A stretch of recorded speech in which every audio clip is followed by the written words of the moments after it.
الحمد للہ وکفی وسلام علی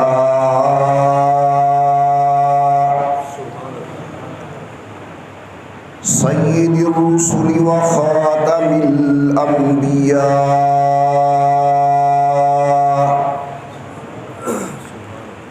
وعلى آلہ الاتقیاء واصحابہ الأصفياء نشهد أن لا إله إلا الله وحده لا شريك له ونشهد أن محمدا عبده ورسوله أما بعد أعوذ بالله من الشيطان الرجيم بسم الله الرحمن الرحيم وما أرسلنا من قبلك من رسول إلا نوحي إليه أنه لا إله إلا أنا فاعبدون قال تعالى في مقام آخر هو الذي أرسل رسوله بالهدى ودين الحق ليظهره على الدين كله وكفى بالله شهيدا محمد رسول الله والذين معه أشداء على الكفار رحماء بينهم تراهم ركعا سجدا يبتغون فضلا من الله ورضوانا قال تعالى في مقام آخر إنا نحن نزلنا الذكر وإنا له لحافظون قال تعالى في مقام آخر فلا وربك لا يؤمنون حتى يحكموك فيما شجر بينهم صدق الله العلي العظيم وصدق رسوله النبي الكريم ونحن على ذلك لمن الشاهدين والشاكرين والحمد لله رب العالمين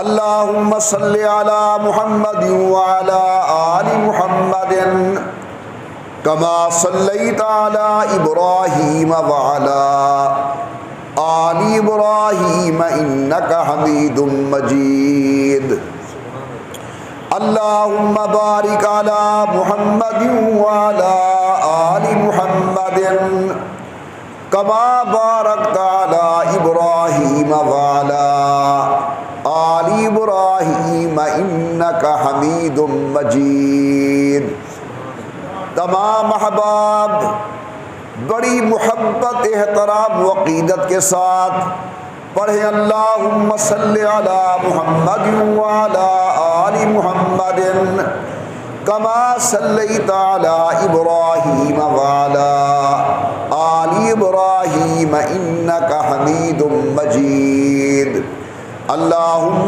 بارک علی محمد وعلی آل محمد کما بارکت علی ابراہیم وعلی آل ابراہیم انک حمید مجید۔ قابل قدر شرکائے مجلس، میری محترمہ موقرہ اور مؤدبہ اسلامی مائیوں اور بہنوں، وقت بڑی تیزی کے ساتھ گزرتا ہے اور گزر رہا ہے۔ جس عظمت والے مہمان کی آمد تھی، انتظار تھا،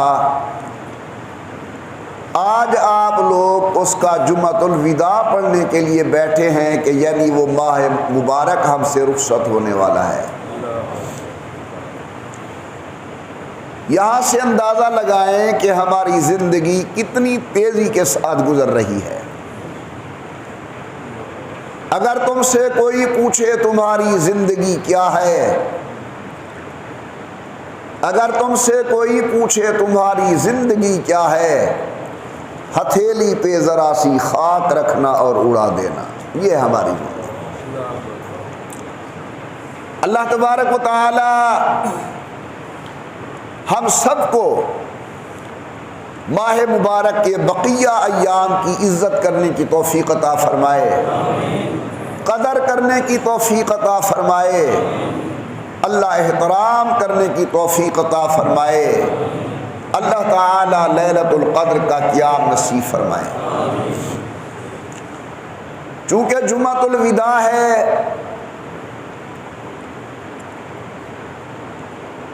جمعۃ الوداع کی مناسبت سے کافی وہ احباب جو جمعے پر نہیں آ سکتے وہ بھی آ جاتے ہیں۔ اس لیے میں نے ارادہ کیا کہ آج جمعۃ المبارک کے اندر مسلک اہل سنت والجماعت، اللہ کے دین اسلام کے چند ضروری عقائد میں آپ کے سامنے گزارش کر دوں، کیونکہ اعمال کا دار و مدار عقیدے پر ہے۔ عقیدہ اگر انسان کا صحیح ہو، معمولی عمل بھی میدان قیامت کے اندر کام آ جائے گا۔ اگر نعوذ باللہ عقیدہ ٹھیک نہیں تو کعبۃ اللہ کے اندر پڑی ہوئی نمازیں بھی اللہ کے ہاں قابل قبول نہیں ہیں۔ سب سے پہلا مسلمانوں کا عقیدہ وہ ہے عقیدہ توحید۔ عقیدہ توحید کا معنی یہ ہے کہ ہم دل کی گہرائی سے اس بات کو مانیں اور اس پر یقین کریں کہ اللہ ذات میں بھی اکیلے ہیں، اللہ تعالی صفات کے اندر بھی اکیلے ہیں، نہ اللہ کی ذات میں کوئی شریک ہے نہ اللہ کی صفتوں میں کوئی شریک ہے۔ اب عقیدہ توحید کے اندر دو باتیں آئی، ایک اللہ کی وحدانیت کو ماننا اور دوسرا غیر اللہ کا انکار کرنا۔ جب ہم نے یہ کہا کہ اللہ ذات میں اکیلے ہیں، گویا ہم نے نفی کی کہ کوئی دوسرا خدا نہیں۔ جب ہم نے یہ کہا کہ اللہ صفات میں اکیلے ہیں، ہم نے یہ اقرار کیا کہ اس کی صفتوں کے اندر اور کوئی شریک نہیں۔ اور بڑی عجیب بات، یہ جو تم کلمہ طیبہ پڑھتے ہو، لا الہ الا اللہ محمد الرسول اللہ، یہ تم اللہ کے ساتھ ایک اقرار کرتے ہو، مگر حیرانگی کی بات یہ ہے کہ دنیا کے تمام اقرار نامے، اللہ عدالتوں سے بچائے، کچہریوں سے بچائے، وہاں جو بھی اقرار نامے لکھے جاتے ہیں وہ مثبت انداز میں لکھے جاتے ہیں، اس بات کے انداز میں لکھے جاتے ہیں من مقر فلاں بن فلاں، بغیر جبر و اکراہ کسی غیر کے، مکمل ہوش و حواس کے ساتھ بئی طور اقرار کرتا ہوں۔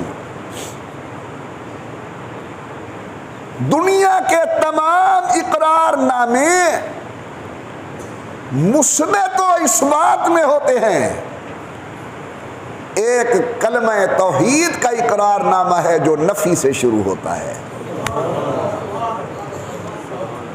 اللہ فرماتے ہیں میرے ساتھ تعلق جوڑ، لیکن پہلے غیر کا انکار کر، یوں کہے کہ لا الہ، کوئی معبود نہیں، کوئی نفع نقصان کا مالک نہیں، کوئی عزت ذلت دینے والا نہیں، کوئی بیٹا بیٹی دینے والا نہیں، کوئی موت و حیات کا مالک نہیں، کوئی غیب کی باتوں کو جاننے والا نہیں، کوئی مشکل کشائے برحق نہیں، پھر کہے الا اللہ، مگر صرف اور صرف اللہ ہی ہمارا معبود برحق ہے۔ سنیے قرآن، پروردگار عالم نے فرمایا وما ارسلنا من قبلک من رسول، ماشاء اللہ بڑا دانا مجمع، سیاںا مجمع،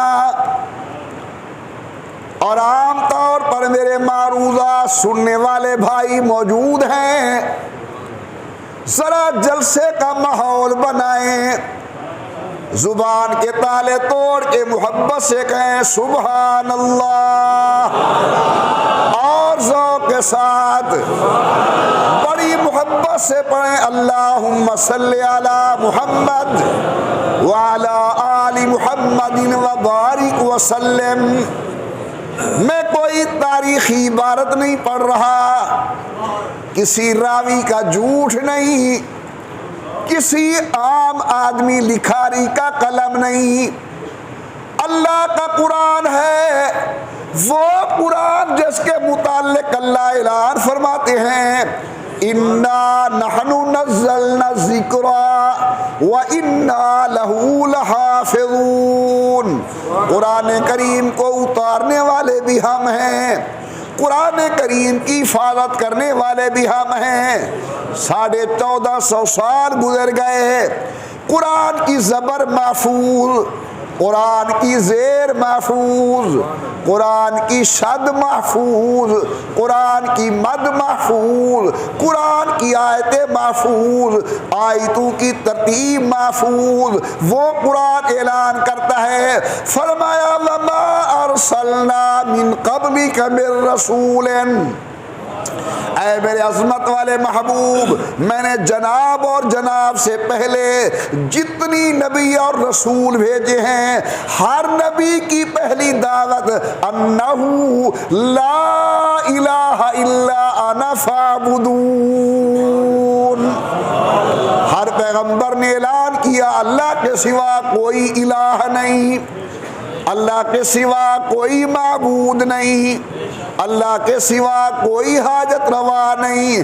آمنہ کے لال سے لے کر جناب آدم علیہ السلام تک، آدم سے لے کر سید ولد آدم تک، ہر پیغمبر نے اللہ کی وحدانیت کو بیان کیا، لیکن شرک کی رد کے ساتھ کہ لا الہ کوئی نہیں الا اللہ، مگر اکیلا اللہ۔ انبیاء کو تکلیفیں آئیں، نام بگاڑے گئے، میرے آقا کا پیارا نام ہے محمد، جس کا معنی ہے تعریف کیا ہوا، بدبخت نام بگاڑ کے کہتے ہیں مذمم، مذمم کا معنی توہین کیا ہوا، کہیں پاؤں کے نیچے کانٹے بچھائے جا رہے ہیں، کبھی میدان طائف کے اندر رخ انور سے خون بہ رہا ہے، وہ مقدس چہرہ چہرہ جس کے حسن و جمال کا مقابلہ 14ویں رات کا چاند نہیں کر سکتا تھا، طائف کے میدان کے اندر میرے مصطفیٰ کے چہرے کے اوپر خون کے قطرات داڑھی مبارک سے نیچے گر رہے ہیں۔ مشرکین مکہ کہتے ہیں محمد صلی اللہ علیہ وسلم اللہ کی توحید کو چھوڑ دے، ہمارے بتوں کی تردید کو چھوڑ دے، عورت چاہتا ہے شادی کر دیں گے، حکومت چاہتا ہے تجھے مکے کا سردار بنا دیں گے، بس مہربانی کر یہ جو ہمارے معبود ہیں لات منات عزا ہبل، یہ لا والا کلمہ چھوڑ دے، ان کی نفی کرنا چھوڑ دے۔ قربان آمنہ کے لال پر میرے محبوب فرماتے ہیں دست طلب ندارم تاکان من براید، یا تن رسد سے جانا یا جان تن براید۔ او مکے والو یہ تو میرا فرض ہے، میں جان کی بازی لگا سکتا ہوں مگر توحید کی بیان کرنے کے اندر، شرک کی تردید کرنے کے اندر کمی نہیں کر سکتا۔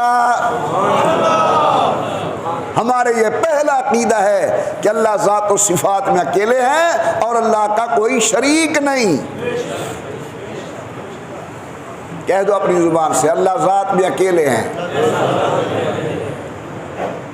اللہ میاں جن کی زبانیں نہیں بول رہی گونگے بن کر بیٹھے ہیں ان کو بھی بولنے کی توفیق دے دے، کہو اللہ ذات میں اکیلے ہیں، اس کا کوئی شریک نہیں۔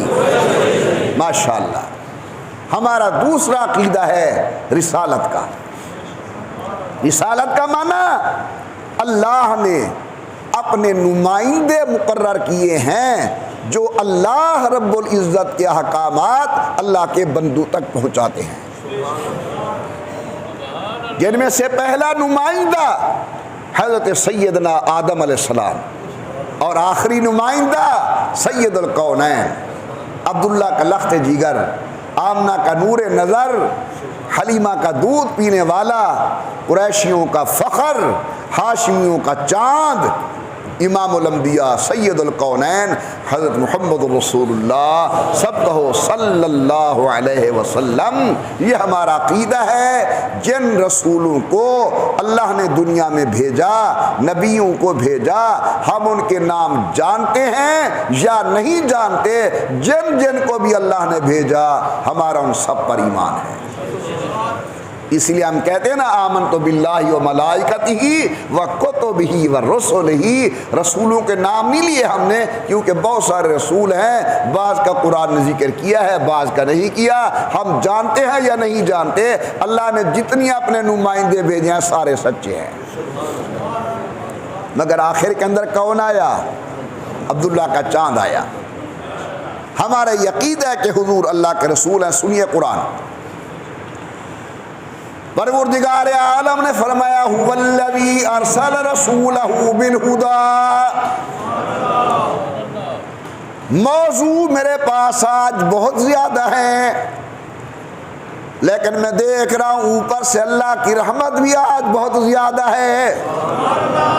قربان جاؤں حضور کی عظمت پر، قرآن نے کس طرح حضور کی شان بیان کی۔ پڑھے لکھے دوست سیانے بھائی توجہ میری طرف، اللہ تعالیٰ نے حضور اکرم کا جب تعارف کروایا فرمایا میں وہ اللہ ہوں جس نے اس محمد کو بھیجا۔ اب سمجھانے کے لیے کہہ رہا ہوں، میں گیا ایک پیر صاحب کے پاس، پیر جی سنا ہے آپ بڑا تزکیہ کرتے ہیں، ذرا کوئی اپنی محنت کا شاہکار تو دکھائیں۔ انہوں نے ایک اپنا مرید مجھے پکڑ کے دے دیا اور کہنے لگے قریشی جی اسے دیکھ لے میں تجھے خود سمجھ آ جاؤں گا۔ میں گیا ایک استاد کے پاس، میں نے کہا استاد جی بڑا شعرا ہے تمہاری تعلیم کا، کوئی اپنی تعلیم کا شاہکار تو دکھائیں۔ ایک شاگرد پکڑ کے دیا، کہنے لگے قریشی جی اسے دیکھ لو میں خود سمجھ آ جاؤں گا۔ میں گیا ایک بوڑھے بزرگ کے پاس، میں نے کہا بابا جی آپ کی تربیت کی بڑی شہرت ہے، کوئی اپنی شہرت کا کمال تو دکھائیں، تربیت کا کمال۔ انہیں اپنا ایک پوتا پکڑ کے دے دیا، بیٹا دے دیا، اسے دیکھ لو میں سمجھ آ جاؤں گا۔ میں نے عرض کیا میرا اللہ تو تو نظر آتا نہیں۔ اللہ نظر معلوم ہوتا ہے، جو نظر آئے وہ معبود نہیں ہوتا، جو معبود ہوتا ہے وہ نظر نہیں آتا۔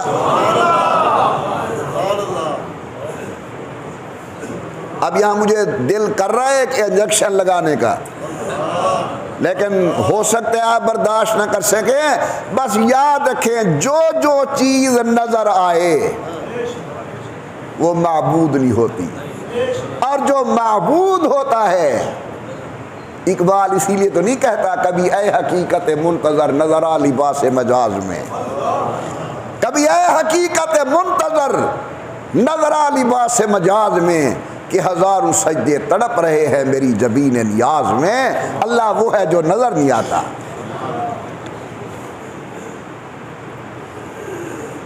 میں نے استاد کو کہا استاد جی کوئی اپنی شہرت کا کمال، شاگرد دے دیا، پیر جی نے مجھے مرید دے دیا، بابا جی نے مجھے بیٹا دے دیا، ان کو دیکھ لو میں سمجھ آ جاؤں گا۔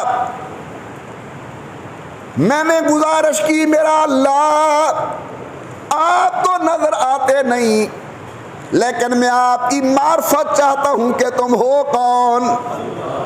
جوابت هو الذی ارسل رسولہ بالہدی، محمد عمر میں مصطفیٰ کو بھیج رہا ہوں، اس کو دیکھ لے میں خود سمجھ آ جاؤں گا۔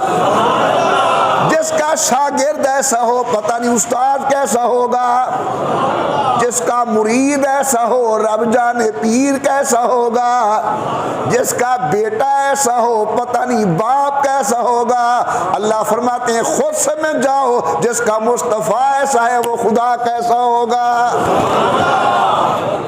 اللہ نے حضور کو اپنا تعارف بنا کے بھیجا، هو الذی ارسل رسولہ بالہدی، میں نے اپنا رسول بھیجا لیکن اکیلے نہیں بھیجا، قرآن دے کر بھیجا، اے بے کتاب الہدی، هو الذی ارسل رسولہ بالہدی ودین الحق لیظہرہ علی الدین کلہ وَقَفَى بِاللَّهِ شَهِيدًا۔ اب غور کیجئے، رب کا قرآن آمنہ کے لال کی رسالت کو بیان کرتا ہے، فرمایا محمد الرسول اللہ۔ تھوڑا اونچا سبحان اللہ۔ اللہ فرماتے ہیں محمد الرسول اللہ، محمد اللہ کے رسول ہے۔ یہ ہمارا دوسرا عقیدہ ہے رسالت کا۔ پہلا عقیدہ توحید، ساتھ شرک کی نفی۔ دوسرا عقیدہ رسالت، حضور اللہ کے سچے نبی اور رسول ہے۔ بس ابھی یہاں تک بس نہیں ہوئی، آگے ایک اور سٹیپ کھڑا ہے، وہ کیا ہے کہ حضور اللہ کے سچے نبی ہیں اور آخری نبی ہیں۔ قیامت آ سکتی ہے، مصطفیٰ کے بعد سچا رسول نہیں آ سکتا۔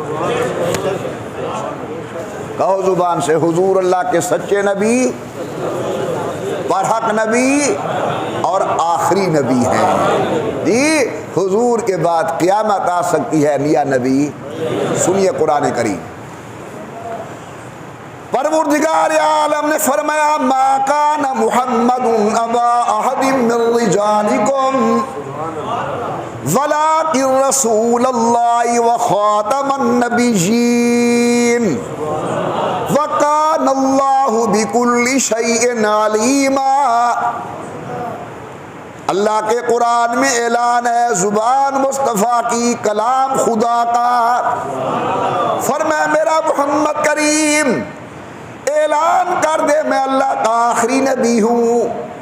پھر حضور نے اپنی زبان سے حدیث کے رنگ کے اندر بھی بیان کیا، فرمایا الا لا نبی بعدی، خبردار میرے بعد کوئی نبی نہیں آنا۔ حضرت نے اعلان کیا ختم ختم بی النبیون، اللہ نے میرے اوپر سلسلہ نبوت بند کر دیا۔ حضور نے خود اعلان کیا اول الانبیاء آدم وآخرهم محمد، پہلے نبی آدم تھے، آخری نبی میں محمد ہوں۔ حضور نے خود اعلان کیا انا آخر الانبیاء وانتم آخر الامم، میں آخری نبی ہوں، تم آخری امت ہو، میرے بعد نبی کوئی نہیں، تمہارے بعد امت کوئی نہیں۔ یہ ہمارا دوسرا عقیدہ ہے رسالت کا۔ اب اس کے ضمن کے اندر دو باتیں آپ نے سمجھنی ہیں رسالت کے ضمن میں۔ حضور اللہ کے آخری نبی ہیں، بولو حضور اللہ کے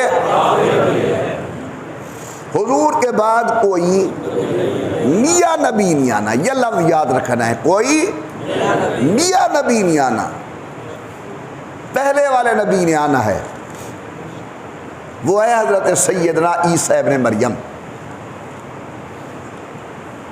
بدبخت قوم نے قتل کرنے کا ارادہ کیا، برفعہ اللہ، اللہ پاک نے اپنے پیغمبر کو آسمانوں پر اٹھا لیا۔ قرآن نے واضح کیا ما قتلوہ وما صلبوہ، جھوٹ بولتے ہیں جو کہتے ہیں کہ ہم نے عیسیٰ ابن مریم کو قتل کیا یا عیسیٰ ابن مریم کو سولی پہ لٹکایا، نہیں، برفعہ اللہ، اللہ نے اٹھا لیا اس کو۔ عیسیٰ ابن مریم آسمانوں پر زندہ موجود ہیں۔ یہ میں مسائل اس لیے بیان کر رہا ہوں کہ اگر فصل میں بیماری لگ جائے اور پھر تم سپرے کرو، اس کا فائدہ زیادہ ہوگا یا بیماری لگنے سے پہلے سپرے ہو جائے تو اس کا فائدہ زیادہ ہوگا؟ پہلے۔ اس لیے ہو سکتا ہے کسی کو سپرے لگ جائے کبھی، بیماری لگ جائے کبھی تو پہلے سپرے ہو جائے۔ تمہارا عقیدہ تمہیں سمجھو کہ ہمارے دین کے مولوی عالم نے ہمیں اللہ کا دین یوں سمجھایا تھا، ہم نے اس پر ٹھہرنا ہے۔ حضرت عیسیٰ ابن مریم مسلمانوں کے عقیدے کے مطابق آسمانوں پر زندہ موجود ہیں، ٹھیک ہے؟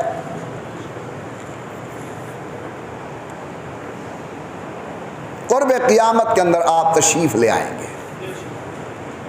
حضرت عیسیٰ ابن مریم آسمانوں پر زندہ موجود ہیں، قرب قیامت کے اندر تشریف لے آئیں گے، لیکن اس وقت وہ اپنی نبوت کا اعلان نہیں کریں گے، حضور کی شریعت کی تائید کریں گے۔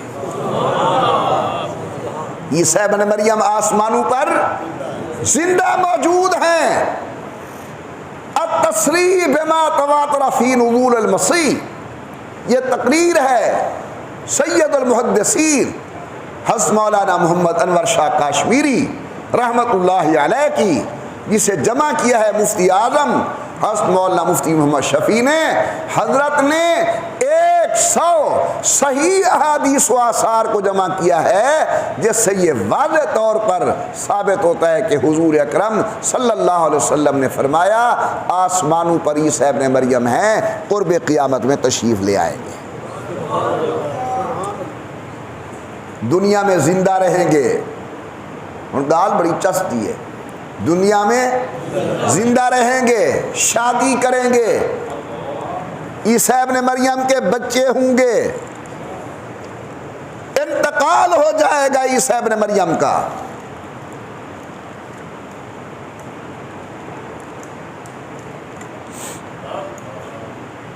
تو کتنے اشتہار لگا کھڑا رہا دے، چس نہ آوے تو پیسے واپس۔ اور اگلی جری میں گار کرنا پیا، اگر چس نہ آوے تو پیسے واپس، چس آوے یعنی چس کا معنی ایمان کو جلا ملے اور سبحان اللہ حق بڑھ دے۔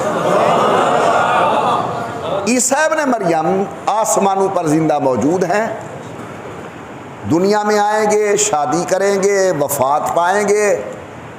میرے آقا نے فرمایا، آپ کے آقا نے فرمایا، اللہ کے محبوب نے فرمایا کہ عیسیٰ ابن مریم کی قبر میری قبر کے ساتھ حجرہ عائشہ صدیقہ میں بنے گی۔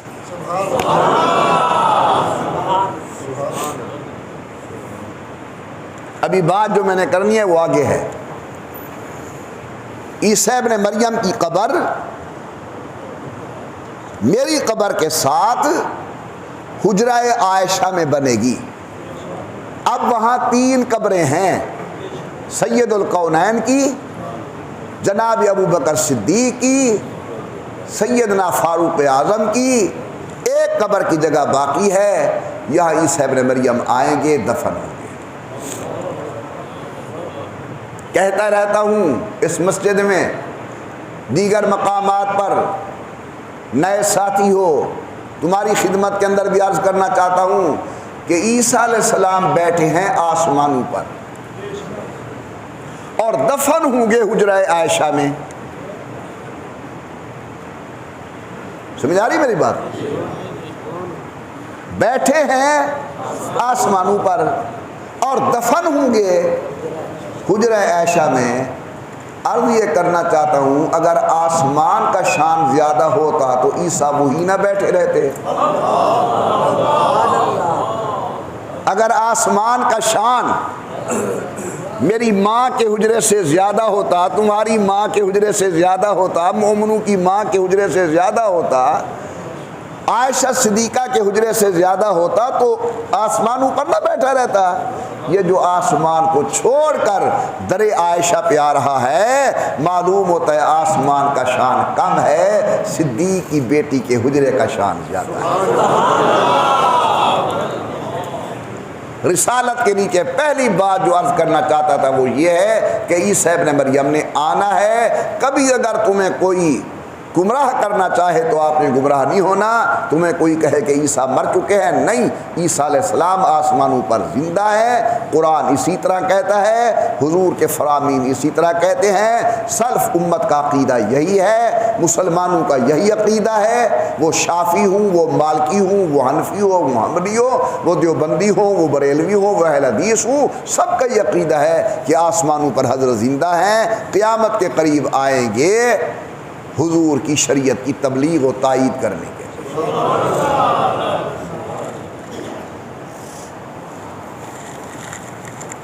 دوسری بات رسالت کے ضمن میں وہ یہ ہے کہ یہ ہمارا عقیدہ ہے۔ عقیدہ اسے کہتے ہیں جس پر کوئی کمپرومائز نہ ہو سکے۔ یہ ہمارا عقیدہ ہے مسلمانوں کا، اہل سنت والجماعت کا۔ وہ شافعی ہوں، وہ مالکی ہوں، وہ حنفی ہوں، وہ حنبلی ہوں، وہ دیوبندی ہوں، وہ بریلوی ہوں، مورخ ہوں، مفسر ہوں، محدث ہوں، سب کا یہ عقیدہ ہے کہ انبیاء علیہ السلام اپنی اپنی قبروں کے اندر زندہ موجود ہیں۔ انبیاء علیہ السلام اپنی اپنی قبروں کے اندر زندہ موجود ہیں۔ صحیح مسلم کی روایت ہے، نبی کریم فرماتے ہیں میں جب شب معراج جانے لگا بیت المقدس کی طرف تو میں نے بیت المقدس کے قریب دیکھا حضرت موسیٰ کی قبر پر میں گزرا، مررت علی قبر موسیٰ وہو قائم یصلی، میں موسیٰ علیہ السلام کی قبر پر گزرا تو موسیٰ علیہ السلام کھڑے ہو کر اللہ کی عبادت کر رہے ہیں۔ امام الانبیاء سرکار دو عالم نے فرمایا نبی اللہ حی یرزق، اللہ کے پیغمبر زندہ ہیں، رزق دیے جاتے ہیں۔ مسند ابی یعلا کی صحیح حدیث، فرمایا الانبیاء احیاء فی قبورہم یصلون، اللہ کے تمام انبیاء اپنی قبروں میں زندہ ہیں، اللہ کی عبادت کے اندر مصروف ہیں۔ توجہ ذرا میری طرف، توجہ میری طرف۔ اللہ کا قرآن شہداء کی شان بیان کرتا ہے، فرمایا وَلَا تَقُولُوا لِمَنْ يُقْتَلُ فِي سَبِيلِ اللَّهِ أَمْوَاتٍ، جو لوگ اللہ کے راستے میں قتل ہو گئے، فہد مرڈے، جو لوگ اللہ کے راستے میں قتل ہو گئے، ولا تقولوا، نہ کہو اپنی زبان کو اس کے ساتھ ان کو مردہ، ولا تقولوا لمن يقتل فی سبیل اللہ اموات، مردہ نہ کہو کس کو؟ جو قتل ہو گئے ہیں۔ بھئی قتل جسم ہوتا ہے یا روح ہوتی ہے؟ بولو بولو بولو، بالکل آسان بات ہے۔ میں نے بڑے ادب سے پوچھا، میرا اللہ میں تو دیکھ رہا ہوں سر تن سے جدا ہے، کلیجہ چبایا جا رہا ہے، گردوں کے ہار بنائے جا رہے ہیں، اعضاء بکھرے پڑے ہیں، خون بہہ رہا ہے، اب بھی یہ زندہ ہیں۔ اٹھائیے قرآن کو، اللہ کا قرآن فرماتا ہے بل احیاء ولکن لا تشعرون، یہ زندہ ہے لیکن یہ زندگی تمہاری سمجھ میں آنے والی نہیں، یعنی اس آنکھ سے نہیں نظرتی، ایمان والی آنکھ سے نظرتی ہے۔ اللہ کا قرآن کہتا ہے شہید زندہ، جو چیز قتل کی جا رہی ہے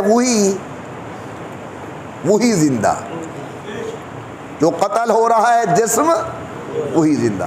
میرا ایک سوال ہے، احد کے میدان کے اندر ابو جہل قتل ہوا، سمجھنا ذرا، احد نا بدر کے میدان کے اندر ابو جہل قتل ہوا، احد کے میدان میں حمزہ شہید ہوئے۔ اب ابو جہل کو سارے کہتے ہو مردار،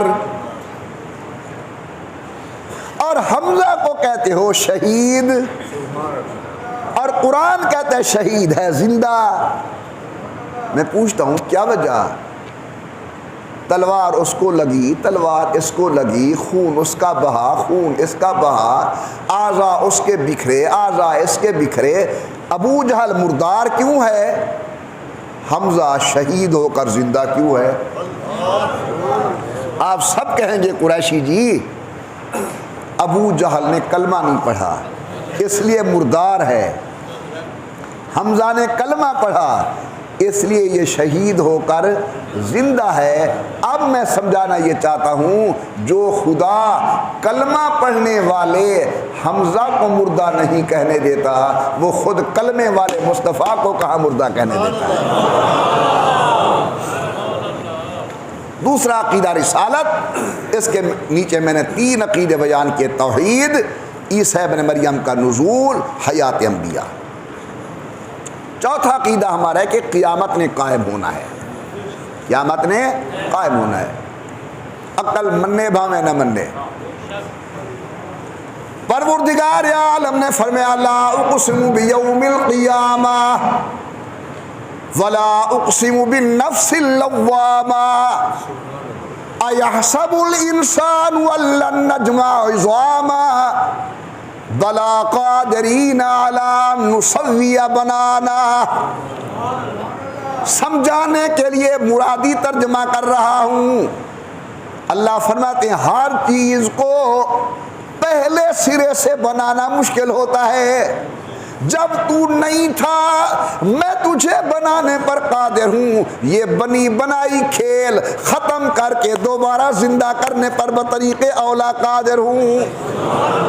قرآن نے صاف لفظوں میں کہا ان الساعۃ لآتیۃ، قیامت نے آنا ہے، ایک دن آئے گا ہم اپنے قبروں سے اٹھیں گے، اس جسم کو کیڑے کھا جائیں، اس جسم کو مچھلیاں کھا جائیں، اس جسم کو مٹی کھا جائے، اس جسم کو درندے نوچ جائیں، اس جسم کو پرندے اچک جائیں۔ ایک دن آنا ہے ہم نے اللہ کے سامنے پیش ہو کر ایک ایک سانس، ایک ایک قدم کا جواب دینا ہے۔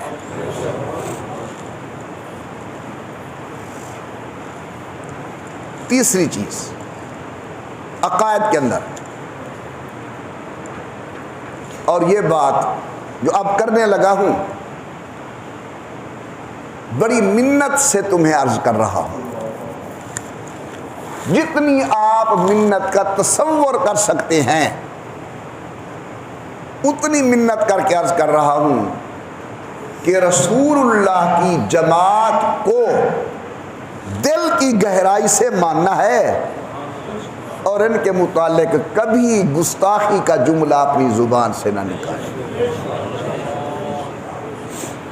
کیا کہا ہے میں نے؟ حضور کی، بولو بولو، یہ جو لفظ ہے نا حضور کی جماعت، اس میں حضور کے صحابہ بھی آ گئے، حضور کی ازواج بھی آ گئی، حضور کے مسلمان رشتہ دار بھی آ گئے، اہل بیت رسول آ گئی، اولاد رسول آ گئی، آل رسول آ گئی، اصحاب رسول آ گئے، بلال بھی آ گیا، علی المرتضیٰ بھی آ گیا، سیدہ خدیجہ بھی آ گئی، بی بی فاطمہ بھی آ گئی، حضرت حسن بھی آ گئے، پیارے حسین بھی آ گئے. یہ ہے جماعت پیغمبر. جماعت پیغمبر پر دل کی گہرائی سے ایمان رکھنا کہ یہ سچے لوگ تھے اور نبی کے وفادار تھے. سمجھ رہے ہو دوستو؟ نبی کی جماعت کو ماننا اتنا اہم ہے کہ اللہ نہ کرے اگر ان کا دامن ہمارے ہاتھ سے چھوٹ جائے، کچھ نہیں بچتا دین اسلام کے پلے میں. نہیں اللہ نہیں کرنی، دار سمجھنی ہے دل دی گہرائی نال. قرآن ہمیں کس نے دیا؟ جماعت پیغمبر. یہ قرآن اللہ کا لکھا ہوا نہیں، یہ قرآن جبریل کا لکھا ہوا نہیں، یہ قرآن رسول اللہ کا لکھا ہوا نہیں، یہ لکھا ہوا ہے ابو بکر کا، امیر عمر کا، جناب عثمان کا، حضرت علی کا، عبد الرحمن بن عوف کا، ابی بن قعب کا، زید بن ثابت کا، جناب معاویہ کا. یہ ان حضرات کا لکھا ہوا ہے. میرے پیارے، اگر ان کے متعلق کچھ دل میں میل آ گیا تو قرآن کو چھوڑنا پڑے گا. ٹائم نہیں ہے، میں ذرا جلدی جلدی بول رہا ہوں، آپ مجھے جواب دیں کہ قرآن ہمیں کس نے دیا؟ صحابہ کو الگ نہ کرو، جماعت پیغمبر. ویسے سب صحابی ہیں، اہل بیت بھی صحابی ہیں. صحابی کہتے ہیں ہر اس آدمی کو جس نے حالت ایمان کے ساتھ حضور کے چہرے کو دیکھا اور کلمہ پڑھا ہو. لیکن یہ ایک اصطلاح الگ الگ بن گئی، اس لیے میں ایک جنرلی بات کرنا چاہتا ہوں تاکہ ذہن میں بیٹھ جائے. قرآن ہمیں کس نے دیا؟ حضور کی جماعت نے. حدیث ہمیں کس نے دی؟ حضور کی جماعت نے. نبی کی سیرت ہمیں کس نے دی؟ حضور کی جماعت نے. نماز کا طریقہ ہمیں کس نے دیا؟ حضور کی جماعت نے. روزہ حج و زکوٰۃ مکمل طرز کس نے دیا؟ حضور کی جماعت نے. اگر خدا نہ خواستہ جماعت پیغمبر سے ایمان اٹھتا ہے تو دین اسلام کے پلے میں کچھ نہیں رہتا.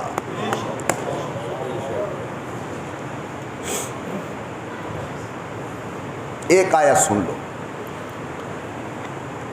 پروردگار عالم نے فرمایا اِنَّ أَوَّلَ بَيْتٍ وُضِعَ لِلنَّاسِ لَلَّذِي بِبَكَّةَ مُبَارَكًا وَهُدًى لِّلْعَالَمِينَ. اللہ میاں کا ایک گھر تیار ہوا مکہ شریف کے اندر. اے میرا اللہ، تیرے مکان کے مستری مزدور کون؟ فرمایا وَإِذْ يَرْفَعُ إِبْرَاهِيمُ الْقَوَاعِدَ مِنَ الْبَيْتِ وَإِسْمَاعِيلُ. باپ بیٹا جناب ابراہیم و اسماعیل. بن گیا مدرسہ، دور گزرتا رہا. ہر دور کے اندر اللہ کے فضل سے اللہ کے نیک بندوں نے اسے آباد رکھا. چلتے چلاتے دور آ گیا سید الکونین کا، امام الانبیاء کی ذات بابرکات کا. مدرسے کا نام بیت اللہ. توجہ میری طرف. اب وہاں ایک کتاب اللہ نے دی پڑھنے پڑھانے کے لیے. اس کتاب کا نام ہے قرآن کریم، کتاب اللہ. لیکن قرآن سمجھائے کون؟ فرمایا لقد من اللہ علی المؤمنین اذ بعث فیہم رسولا من انفسہم، میں نے قرآن سمجھانے کے لیے رسول کو بھیجا، یعنی اب استاد آ گیا محمد رسول اللہ، تھوڑا ذوق کے ساتھ محبت کے ساتھ بولے، مدرسے کا نام بیت اللہ، استاذ کا نام محمد رسول اللہ، نصاب تعلیم کتاب اللہ، آ گئے شاگرد پڑھنے کے لیے ابو بکر، امیر عمر، جناب عثمان، پیارے علی، عبد الرحمن بن عوف، زید بن ثابت، پیارے حسن، جناب حسین، مرد عورتیں آ گئی حضور کی خدمت کے اندر پڑھنے کے لیے۔ اب اللہ فرماتے میرا محبوب تیری جماعت کا امتحان ہر کوئی نہیں لے سکتا، اولئک الذین امتحن اللہ، ان کا امتحان میں خود لوں گا۔ قرآن تیرے اوپر، قرآن کو نہ چھوڑنا، حدیث رسول کو نہ چھوڑنا۔ آج جتنی قومیں تباہ ہو رہی ہیں اسلام کہنے والی، وہ لوگ ہیں جو قرآن و حدیث کو چھوڑ رہے ہیں۔ قرآن نہ چھوڑنا، اللہ کے پیغمبر کی حدیث نہ چھوڑنا۔ ہر چیز غلط ہو سکتی ہے، قرآن و حدیث غلط نہیں ہو سکتا۔ سنیے، مدرسہ بیت اللہ، استاد محمد الرسول اللہ، نصاب تعلیم کتاب اللہ، آ گیا امتحان کا نمبر۔ اب قرآن کہتے ہیں اولئک الذین امتحن اللہ، ان کا امتحان اللہ میاں نے لیا۔ یا اللہ تو امتحان کیسے لیتا ہے؟ ہم تو امتحان لیتے ہیں لکھوا کر، امتحان پڑھوا کر، امتحان دوڑا کر۔ اللہ فرماتے نانا قلوبہم، میں تو دل دیکھتا ہوں، دل۔ اولئک الذین امتحن اللہ قلوبہم، کیونکہ ایمان کا مقام دل، عشق صادق کا مقام دل، محبت رسول کا مقام دل۔ اللہ فرماتے اولئک الذین امتحن اللہ قلوبہم، میں نے ان کے دلوں کو دیکھا۔ یا اللہ پھر رزلٹ کیا نکلا؟ رحمت سے جواب ملتا ہے اولئک ھم المؤمنون حقا، نبی کی ساری جماعت پکی مومن ہے، ذرہ برابر شک و شبہ کی گنجائش نہیں۔ حضور کی پوری جماعت، کہو ابو بکر مومن، امیر عمر، جناب عثمان، حضرت علی، زید بن ثابت، عبد الرحمن بن عوف، جناب سیدنا علی، حضرت حسن، جناب حسین، حضرت زین العابدین، ادھر جاؤ جناب خدیجہ، سیدہ عائشہ، بیٹیوں کی طرف آؤ جناب زینب، جناب رقیہ، جناب ام کلثوم اور جناب سیدہ زہرا فاطمہ۔ اللہ فرماتے اولئک ھم المؤمنون حقا۔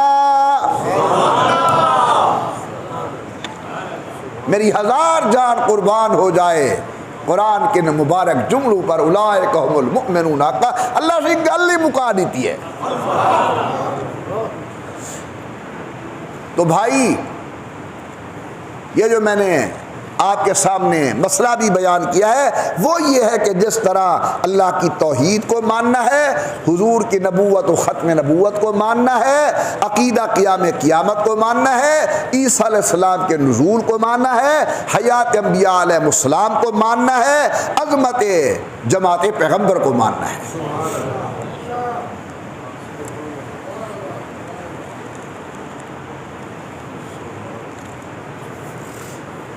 آخری بات،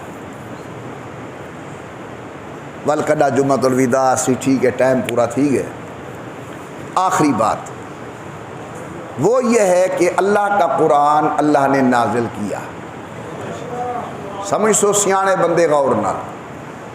جب قرآن آیا تو اللہ نے فرمایا انا نحن نزلنا الذکر، ہم نے قرآن کریم کو اتارا، وَإِنَّا لَهُ لَحَافِظُونَ، اور ہم قرآن کریم کی حفاظت کرنے والے ہیں.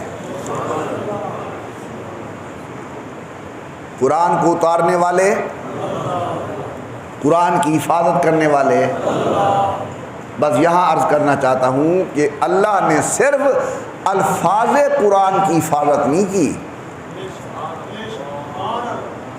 اللہ نے قرآن کی تجوید کی بھی حفاظت کی ہے کہ قرآن پڑھنا کیسے ہے. اللہ نے قرآن کی تفسیر کی بھی حفاظت کی ہے کہ قرآن سمجھنا کیسے ہے. یعنی 14 صدیوں کے اندر جس طرح قرآن کے الفاظ محفوظ ہیں، قرآن کی تجوید محفوظ ہے، اسی طرح قرآن کی تفسیر بھی محفوظ ہے. قرآن کے الفاظ وہ لینے ہیں جو پہلی صدی سے لے کر اس صدی تک کے جمہور علماء دے رہے ہیں. ٹھیک ہے. قرآن کی تجوید وہ لینی ہے جو پہلی صدی سے لے کر 14ویں صدی تک علماء امت کے جمہور کا طبقہ دے رہا ہے. اور تفسیر کے اندر بھی ہم نے تفسیر وہ قبول کرنی ہے جو پہلی صدی سے لے کر 14ویں 14.5ویں صدی تک کے جمہور علماء امت ہمیں خدا کے قرآن کی تفسیر دے رہے ہیں. اس وقت بہت بڑا المیہ ہے کہ ایسے لوگ سوشل میڈیا کے اوپر قرآن سمجھانے کے لیے ہمیں بیٹھے ہوتے ہیں جن کی اپنے 5.5 فٹ کے قد پر قرآن نافذ نہیں ہوتا.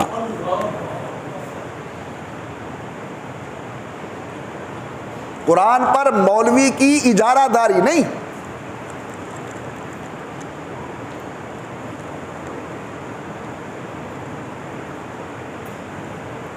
قرآن کی خادمیت کا حق مولوی ادا کر رہا ہے.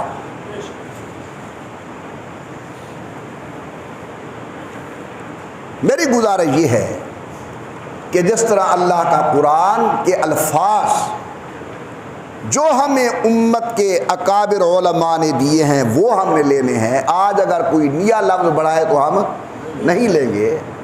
قرآن کی تجوید پڑھنے کا انداز ہمیں جو 1400 سال کی امت کے علماء نے دیا ہے ہم نے وہی لینا ہے. نئی اگر کوئی تجوید ہمیں بتائے تو ہم قبول نہیں کریں گے. اسی طرح قرآن کی تفسیر جو 1400 سال کی امت کے علماء نے ہمیں دی ہے ہم نے وہ قبول کرنی ہے. اگر کوئی نئی ان کے خلاف پیش کرے گا تو ہم اس کو قبول نہیں کریں گے. آج یہ کوشش ہو رہی ہے کہ قرآن خدا کا ہو، سمجھ ہماری ہو. قرآن خدا کا ہو، سمجھ ہماری ہو. اور اس کے اوپر بڑا پیارا لیبل لگایا جا رہا ہے جی تفرقہ بازی ختم کرو. ٹھیک ہے جی، ختم کرتے ہیں. کیسے؟ کہ بریلوی آدھے میری تفسیر پڑھو، دیوبندی آدھے میری تفسیر پڑھو، اہل حدیث آدھے میری تفسیر پڑھو، شیعہ آدھے میری تفسیر پڑھو، لہذا نے کچھ چھوڑو. او جی میں سمجھاواں اور میں کو دسو پہلے 4 فرقے ہن ہن 5واں بدھیا یا گھٹیا؟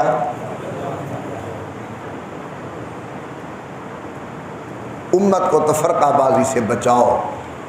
واعتصموا بحبل اللہ جميعا ولا تفرقوا.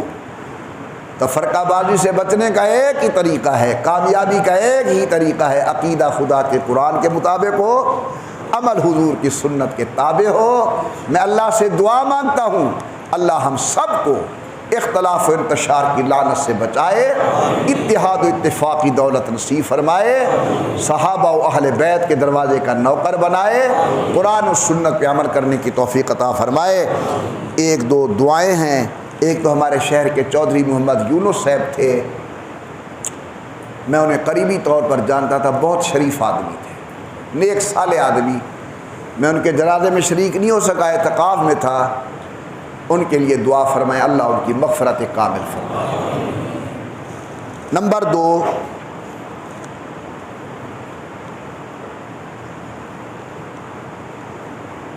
کیا ہے؟ نمبر 2، ہمارے نہایت ہی قریبی عزیز ہیں، ان کی صاحبزادی بیمار ہے، اس کے لیے دعا فرمائیں، اللہ تعالیٰ ان کو شفا نصیب فرمائے۔ نماز عید آپ کسی مسجد میں انشاءاللہ 8:30 بجے ادا کی جائے گی۔ آخری گزارش، آپ سب حضرات ماہ رمضان کے اندر اللہ تعالیٰ کے دیے ہوئے مال میں سے زکوٰۃ نکالتے ہیں، ضرور نکالا کرو۔ جس طرح نماز فرض ہے، روزہ فرض ہے، مالدار پر حج فرض ہے، اسی طرح زکوٰۃ بھی فرض ہے۔ اور زکوٰۃ کا بہترین مصرف وہ مدارس دینیہ ہے۔ آپ کے شہر کے اندر الحمدللہ کافی مدارس ہیں، ہمارا جامعہ مظاہر علوم ہے، بڑے استادوں کا مدرسہ مولانا مسعود احمد کا، دیگر بڑے چھوٹے مدارس ہیں، ان میں سے ہم بھی خدمت کر رہے ہیں، سینکڑوں طلباء زیر تعلیم ہیں۔ تو میری گزارش یہ ہوگی کہ زکوٰۃ و خیرات نکالتے وقت آپ اپنے اس مدرسے کو بھی ضرور یاد فرمائیں گے۔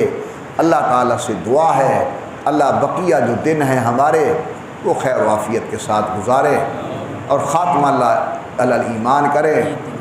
لیلۃ القدر آج کیا نہیں نماز آج ہم 8:30 بجے، اور انشاءاللہ 27 کی رات کا جو یہاں نظم ہوتا ہے بیانات اور حلقہ ذکر کا وہ ہوگا۔ جو ساتھی تشریف لے آئیں گے ان کی سحری کا انتظام ہمارے پاس ہوگا، ضرور تشریف لے آئیں جن احباب نے سنتیں پڑھی ہیں۔